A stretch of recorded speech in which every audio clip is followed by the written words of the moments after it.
All right, Ben. So here's me giving a shot to try and capitalize on having you available to me for some grading purposes. Um, so this is a somewhat convoluted grading process here. So I'm making a video for you to try and show you the procedure. Hopefully it'll be clear, but my guess is you might have to watch it a couple of times. All right, so here's what I'm going to have you do. I'm going to have you update the weekly grammar spot check for me this week. Um, you guys have it too, so you're probably familiar with it, but it might have always been a little bit confusing to you. Well, it's going to get a bit more confusing, and then hopefully it'll start to make sense. Um, I've made the TA account, so you can go on in. You don't have to worry about college composition; they don't do grammar. But for the rest of the three, you can go on into these guys. You look at the grade book after you've logged in. Um, and the first thing you're going to want to do is go ahead and set the categories to grammar. Okay.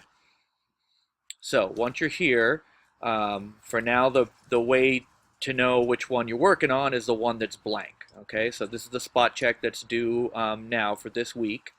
Um, And the things that you need to be paying attention to are not just these two. Like obviously not a lot to check for this week for this class, but you also need to know where they started. Okay, that's the other thing you're looking at right here. Um, so this is basically the breakdown here.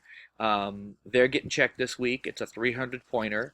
It's 50 points every week. So basically they were supposed to have done 4 modules. Excuse me, my math is terrible, 6 modules by now. All right. So here's how that pretty much breaks down. Um, Audie has already done 6. That means she should have at least 12 done right now. Here's how you check, and here's where it gets challenging. First, go in here and check on their ID number. So with Audie, it's 86227. It's going to be easier for you if you just go ahead and get 2 windows and put them side by side, but I'm on my Mac, so it's kind of a pain on a Mac. So at any rate, you come on over here and you log in. I've already forgotten her ID number. It is 86227. You come back here, 86227. Everybody's password is 123456 7 unless they changed it. Hopefully nobody changed it. All right, so now you're in Audie's page here. So here's roughly what you do. You go ahead and you hit practice. And remember, she's done 6 so far, so basically you kind of scroll through and count them. Every one that's green counts as 1.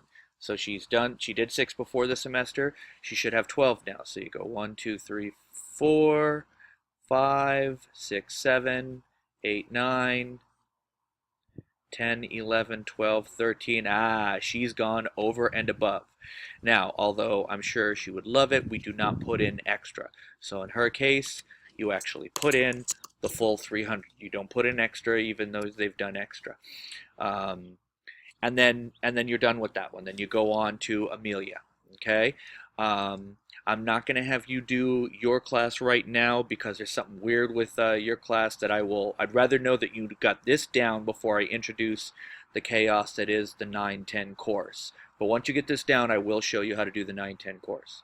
All right, one other thing I do want to show you. If you try to log in and it says that it's not allowed, there's a handful of students, probably 10 in the whole high school, who their ID number was already taken, and so I had to go ahead and add an ampersand. No, not an ampersand. What is that? Oh, the at. BSSCOTT at Gmail. I'd add the at in front of their number. So if you ever try and put in the student ID and it doesn't work, first check the ID, make sure you got it right, and then if that doesn't work, try putting at and then their ID and then enter. If it still doesn't work, they probably changed their ID. And then, leave me a little note in the message down below, and then I'll go ahead and take care of that later. All right, hopefully this gives you everything you need to. If not, you know where I am. Thanks so much.